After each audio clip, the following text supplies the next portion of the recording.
안녕하세요. 1997년도에 제9회 공인중개사를 자격을 취득한 김원영 공인중개사입니다. 저는 건국대학교에서 법학을 전공했고요. 건국대학교 부동산대학원에서는 국제부동산학을 전공했습니다. 서울에서 누구보다 열심히 최선을 다해서 제 업무의 전문가가 되고자 노력해 왔었고요. 인생 제2막을 준비하면서 제가 전원생활을 하고 싶어서 가평 설악으로 와서 공인중개사를 시작한 지 3번째 가을을 맞이했습니다. 반갑습니다. 이제 대학을 졸업하고 직장생활을 시작하게 되는데요.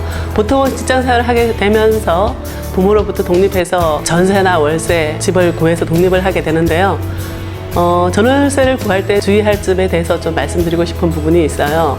저도 중개업을 하면서 첫 직장을 구해서 방을 얻으러 오는 그 사회초년생들을 만나게 되는데요.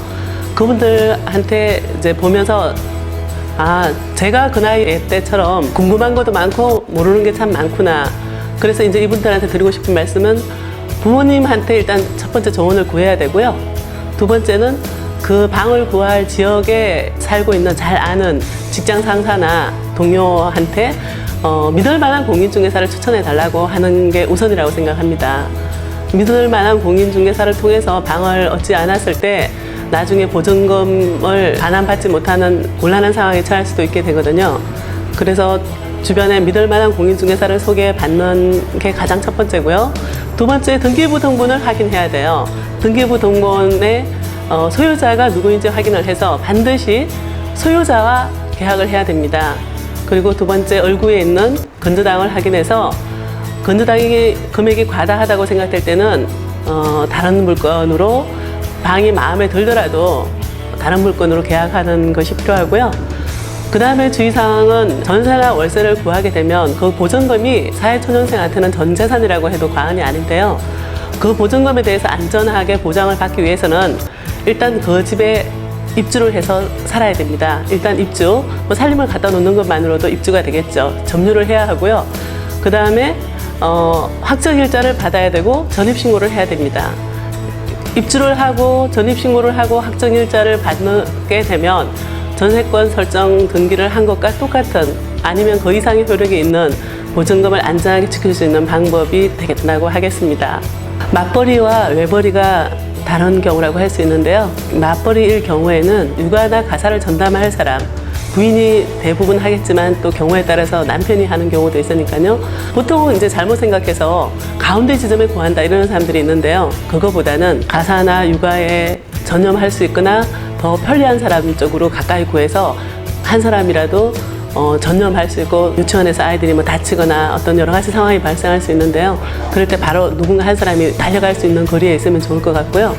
그 다음에 아이들이 성장했을 경우도 생각해서 반개수라든가 이런 것도 생각해야 하고요. 또 앞으로 이제 큰 집도 마련해야 되고, 장차 아이들 교육비라든가 아이들의 성장하면 결혼자금이라든가 은퇴자금을 준비해야 되는 젊은 맞벌이 부부들로서는 관리비 지출이 적은 주택을 마련하는 것도 중요한 포인트라고 할 수 있겠습니다. 법원에서 실행하는 강제 경매와 임의 경매가 있고요. 정부기관에서 실행하는 공매가 있습니다. 법원에서 실행하는 임의 경매 같은 경우에는 부동산 건조당을 실행하는 경매로서 부동산이 99%를 차지하고 있습니다. 정부기관에서 실행하는 공매의 경우에 세금의 체납 등 국가 대상 부채를 가진 사람들의 재산을 대상으로 강제 처분하는 절차입니다. 부동산은 물론이고 자동차, 선박, 오토바이, 지식재산권 등 그 매물의 종류가 다양하고 범위가 광범위합니다. 중고자동차의 경우 자동차 매매 시장보다 공매를 통해 구입하는 것이 유용한데요. 가격의 합리성이 보장되고 자동차 상태에 대한 정확한 체크나 품질에 대한 리스트가 주어지기 때문에 자동차의 경우에 한때 공매를 통해서 구입하는 것이 유행인 적도 있었습니다. 최근에 9.1 부동산 대책이 서울의 아파트를 중심으로 해서 대책이 많이 나오면서 지금 아파트를 중심으로 투기가 과열되는 분위기를 많이 느끼게 되는데요. 지금 서울이나 경기도 일원의 아파트는 초과 공급 상태입니다. 그리고 지금 우리 서울이 행정수도와 경제수도의 역할을 해오다가 세종시로 행정수도의 역할을 분담을 나누고 있고요. 전국의 10개의 도시에 기업 도시 등 특화된 도시들이 만들어지고 우리나라 행정기관은 세종시로 가고요. 공기업들은 10개의 도시로 나누어져 다 이전을 하게 됩니다. 그렇게 되면 서울이나 경기도 이런에 기존의 아파트들에 대한 공실이 많이 우려가 되고요.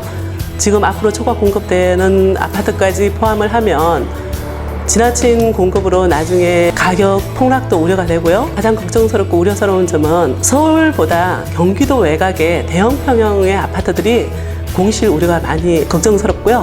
또 일본의 전철을 밟아서 신도시나 수도권 외곽에 있는 대형 아파트들이 유령 도시로 변할 수 있는 우려가 있습니다. 그 점에 대해서 깊이 고려하고 아파트에 대한 투자는 역세권이라든가 대학가 주변이라든가 내 생활권 위주의 실수요 위주로 사이즈를 크지 않은 평형 형태를 실속형으로 해서 구입하시고 투자하시면 좋은 투자가 될 것 같습니다. 부동산 투자에서 그동안은 주거용인 아파트가 대세였다면 우리가 국민소득이 2만 불에서 4만 불로 올라갈 때 전원 생활에 대한 수요가 폭증합니다.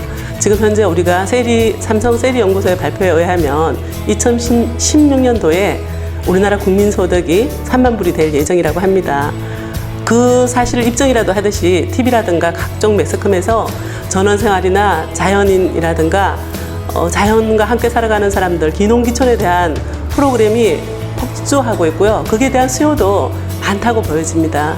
그에 대한 이론으로 저는 이제 그 전망을 읽고 제가 뭐 전원 생활을 하면서 전원형 부동산 중개업을 하고 있지만 앞으로 갈수록 거기에 대한 니즈가 늘어날 거고요. 이제 전원주택에 대해서는 두세 가지로 구분을 좀 해야 되는데요.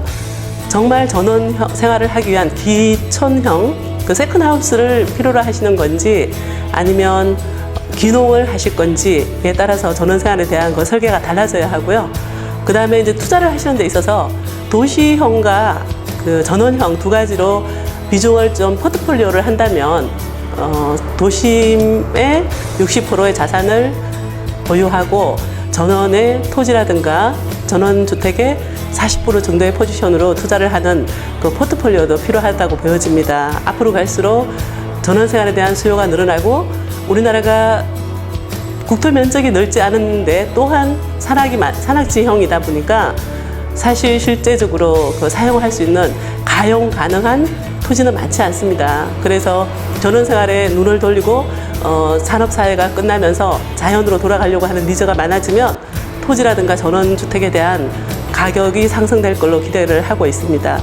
전원형 투자에 대해서도 포트폴리오에 대해서 고민해 보시면 도움이 될 것 같습니다. 공인중개사가 전 국민 자격증이라고 한때 열풍을 일다시피 했었어요. 요즘 부동산 가격이 이제 많이 하락하고 그러면서 부동산 투자에 대한 열기가 조금 식으면서 공인중개사에 대한 인기도 뭐 조금 떨어졌다고는 할 수 있지만 그래도 역시 보통 사무직이나 엘리트들이 가장 갖고 싶은 자격증 중에 하나가 공인중개사인 것 같은데요. 보통은 그냥 쉽게 생각하고 책 몇 권 사서 보다 보면 되지 않을까 하고 책 샀다가 책값만 버리는 경우가 많은데요. 공인중개사는 자격을 취득하지 않더라도 공부를 하게 되면 나중에 추후 자산관리나 자기 재산을 지키는 데 있어서 여러 가지로 유용하게 쓰이게 되므로 기왕에 공인중개사에 관심을 가진다면 공부를 제대로 한번 해보신다고 생각하시고요. 반드시 저는 인터넷 강의를 수강하든지 아니면 학원 수강을 하도록 권해드리고 있습니다.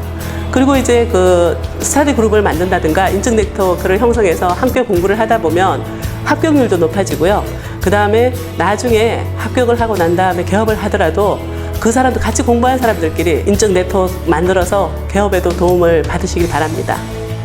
제가 부동산 중개업을 하면서 후임 광고를 내면 많은 분들이 찾아와서 일 좀 배우고 싶다고 찾아옵니다.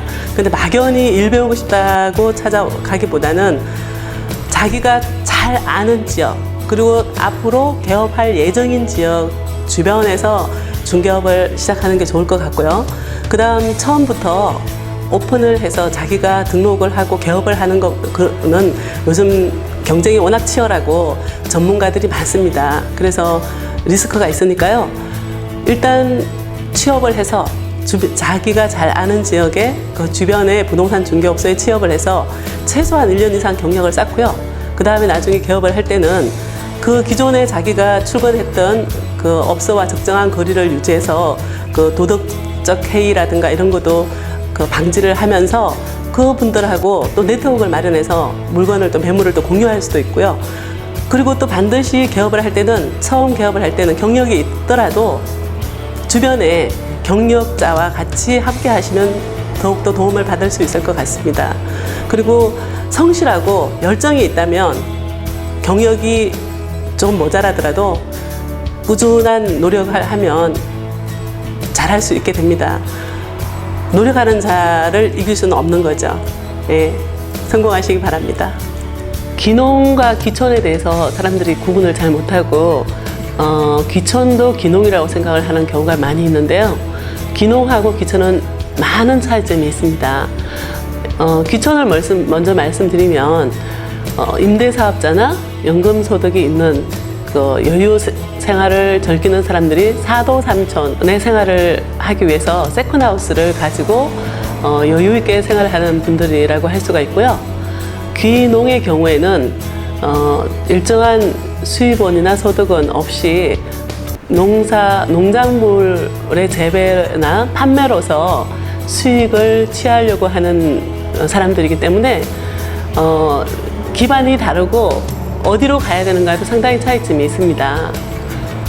기농의 경우에는 지방자치단체나 국가가 귀농을 장려하고 여러 가지 정책 자금도 많이 주고 하는 지역이 여러 군데가 있는데요. 그런 데를 잘 살펴보시면 예를 들자면 요즘 뭐 경북 상주시라든가 또 계산군이라든가 많은 지방자치단체들이 도시의 귀농인들을 유치하고자 여러 가지 지원 정책을 하고 있습니다. 어디가 더 유리한지 나한테 맞는지 좀 살펴보고 선택하시면 될 것 같고요. 또 작물, 어떤 작물을 경작할지에 따라서도 지역이 달라져야 된다고 생각하고요. 그 다음 또 중요한 점은 귀농 시에 전혀 지인이라든가 자기를 주변에서 도와줄 사람이 없는 지역보다는 교육을 받으면서 알게 된 사람이든 뭐 고향 친구든 아니면 지인이든 누구든 가까이에 귀농에 대해서 귀농 생활을 하면서 부딪히는 여러 가지 어려운 점에 대해서 도와줄 수 있는 사람이 가까이에 조언해주고 조력해줄 수 있는 사람이 있다면 더욱더 안전하게 정착할 수 있을 것 같습니다. 직장인이라면 누구나 창업의 꿈을 꾸게 되는데요. 우리나라 자영업자 비율이 OECD 국가 중에서 가장 높다고 합니다. 우리나라 자영업자가 30%를 상회하고 있고요. 그 중에 50%가 1년 안에 폐업한다고 합니다. 자영업자 시장이 얼마나 어려운지, 성공하기가 어려운지 나타내는 지표라고 볼 수 있는데요. 첫 번째 창업 자금 계획에 대해서 제일 먼저 신중하게 규모라든가 어떻게 돈을 사용하고 준비할 것인지에 대한 자금 계획이 제일 중요할 것 같고요. 그 다음에 자기가 잘할 수 있거나 어떤 전문성을 띠거나 주변에 남보다 유리한 인프라를 가지고 있는 업종 선택에 대해서도 되게 유념해야 됩니다. 그 다음에 누구를 상대로 할 것인가, 타겟에 대한 설정도 중요합니다. 창업이라는 멀고도 힘든 길인데요. 성실과 열정이 있다면 성공할 수 있습니다. 창업 자금과 업종이라든가 타겟을 누구로 할 것인지에 대한 기본적인 준비 외에 제가 더 중요하게 생각하는 부분이 있는데요. 어디에다 할 것인가 하는 입지 선정의 문제하고요. 어떻게 할 것인가 하는 사업 계획상의 문제가 있습니다. 입지 선정 같은 경우에 저 같은 경우는 언제나 한두 번 보고 결정하는 일은 없습니다. 최소한 한 달 이상 꾸준히 그 지역을 어떤 마음에 드는 대상 물건이 나타나면 그 지역을 한 달 동안 꾸준히 걸어도 가보고 차량으로 이동해보기도 하고 신호체계라든가 사람들의 동선, 지나다닐 때 방향이라든가 하다못해 남향인지 북향인지 그런 것까지 고민을 해봅니다. 업종에 따라서 남향이라 해야지 좋은 게 있고 북향이라 해야지 좋은 게 있고요. 여러 가지 고민해야 될 부분이 참 많은데요. 입지의 선정이 50%의 성공을 보장한다고 해도 과언이 아닙니다. 그 좋은 입지를 차지하는데 그렇다고 권리금 많이 주면 좋은 입지를 쉽게 차지할 수는 있는데요. 권리금 많이 들이지 않고 좋은 입지를 선정하는 방법은 자기가 잘 아는 지역을 선정해서 한 달 이상 꾸준히 시간대를 달리하고 방법을 달리해서 다양하게 접근해 보면서 정말 내가 최소한 얼마 정도의 매출을 올릴 수 있을 것인가 하는 고민을 한번 해보고요. 사업계획서를 꼼꼼하게 작성하면서 거기에는 반드시 창업 비용에 홍보 방법에 대한 고민과 함께 광고비의 책정도 반드시 들어가야 합니다. 홍보도 꾸준히 한 번, 두 번 하고 마는 그런 홍보가 아니라 꾸준히 하는 성실성과 진실함을 보인다면 고객들은 자기의 필요에 의해서 찾아주게 되고요. 그리고 꾸준히 같은 서비스와 같은 맛을 낼 수 있다면 고객들이 확보될 가능성이 높아집니다. 창업은 열정입니다. 네, 야트막한 야산에 있는 예쁜 땅을 사서요. 편안한 전원주택을 짓고 꽃도 가꾸면서 주변의 친척과 친구들, 지인들 초대해서 바베큐 파티도 하고 물놀이도 하면서 자연인으로 살아가고 싶습니다. 전원에서 부동산 중개업을 하기보다는 제가 먼저 전원 생활을 하고 싶어서 전원에서 부동산 중개업을 하게 되었는데요. 제가 소유하고 싶은 땅, 제가 살고 싶은 집을 중개한다는 모토로 변치 않고 성실하게 제가 하는 일에 최선을 다하고 전문가인 공인중개사, 부동산 중개업자가 되도록 최선을 다해서 은퇴하는 날까지 멋지게 살고 싶습니다. 감사합니다.